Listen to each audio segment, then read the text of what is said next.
intuitively. You hear an ad from one guy who says, "Hey, I'm a dentist, to come see me." But then you hear another ad from a guy that says, I'm a dentist who specializes in helping children who have faced trauma, either car wrecks or other kind of major trauma, and need major reconstructive dental surgery. That's what I do. Which one of those guys is going to end up making a lot more money? I guarantee you it's the second, because it's very focused, it's very specific, and it's going to drive people with that need. They're going to seek him out.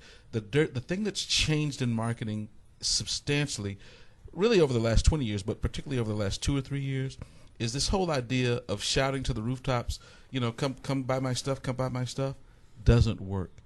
What works is attraction marketing. I mean, that's why social media has exploded so much. And what works is attraction marketing, and the way you attract your prospects to you is to be very, very focused and very specific.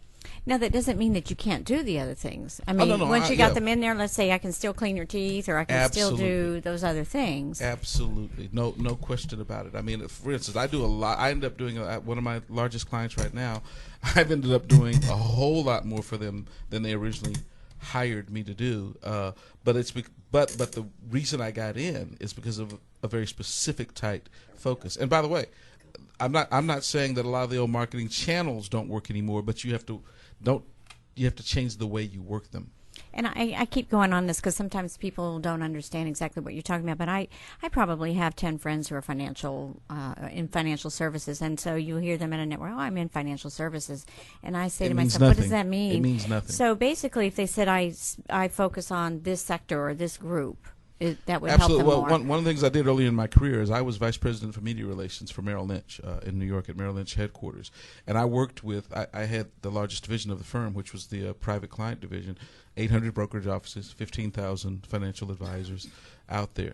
The financial advisors that were the most successful were exactly those who focused in and honed in. For instance, there's one I think about now. His sole focus was aimed at small business people, and not just small business people. His sole focus was aimed at small medical practices. So he went in and provided financial services and investment services for small medical practices. He had over $500 million under management. Wow, that's amazing. Okay, I see how that works. So that would then tie into this other one that I wanted to talk to you about, which was the clear, strong marketing message. So once I guess you have your niche, now you have to go about making that message work. Right, but you can't get to the messaging till you do the first two. You got to know who you are. You got to be real clear on who you're going after.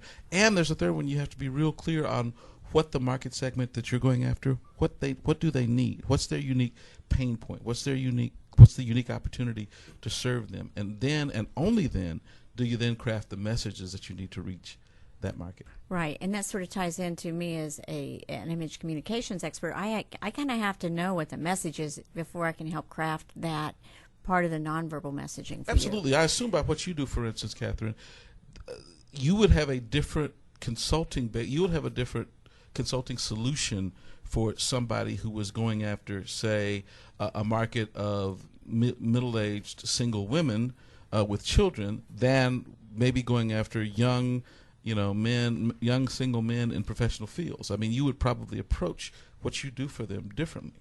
Yes, it's exactly right. Okay, so then the next one, and probably the last one we'll have time to get to, is people seem to have a failure to get clear on a specific value proposition. Yeah, it's what I mentioned. I was alluding to a little earlier. I mean, it's another common failing you see, particularly from small and medium-sized businesses. They don't get clear on a very, very narrow and clear focus on what value they're going to bring to their specific market segment, and that's absolutely key.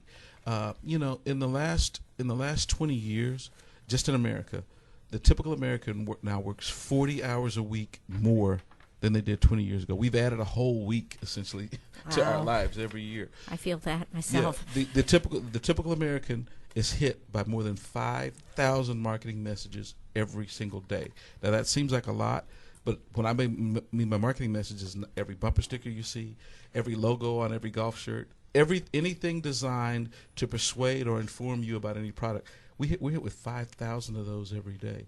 The only way to break through that clutter is to be really, really focused on a very narrow, specific value that you're going to bring to a specific set in the market. And that's what that unique selling proposition, that unique value proposition, is what you have to have if you're going to be successful. And you sort of have to stand out among all of that clutter. You have to sort of be unique and be able to stand. Right, but the way you stand out is not by shouting louder. Right, I mean, if it sounds like, for instance, if it sounds like to you, I don't know if you've ever noticed, sometimes when you're watching TV, it seems like the commercials are a little louder. Yes, I do. That's because they Right. are. Yeah, yes, I mean, they are. They're literally turning up the volume because they're just screaming more.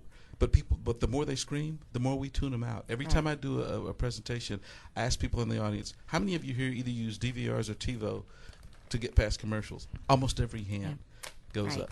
Right. Well, I think we're about out of time, but what I would like to know is how can people find you? What would Great. be the best A couple of way? ways. Thank you very much for the time again. You can go to my blog site website at reevesstrategygroup.com, or one of the things I'll do is offer your listeners, if they want an opportunity to have a complimentary consultation with me to talk about some of these more specifically, how they fit their business, just send me an email to reevesstrategygroup@gmail.com.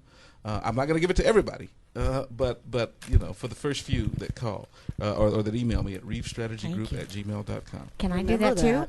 Can I email you? I'm going to get on my phone right now and do that. Hey, yeah, all of a sudden he's going to see all of us in his office going, hi. Right. So I know you from someplace before. And if you want to hear more about what I do as an image communications expert, please find me at personasid.com. And I'll turn it back over to you, Kathy. Thank you. Thank you, Kathy. Well, thank you, Eddie, because I know you from the NetWeavers and I like to see you all over, and you're one of my favorite people. He's also that political part we identify with. So anyway, we'll have to have you back. You're going to come back and see us? Absolutely. Okay, great. Well, I'm also on Twitter and LinkedIn, Eddie Reeves. Thanks. Okay. Well, we're going to take a break and get Cathrine. We're going to get Caroline Jacobs all set up for her segment. We'll be right back.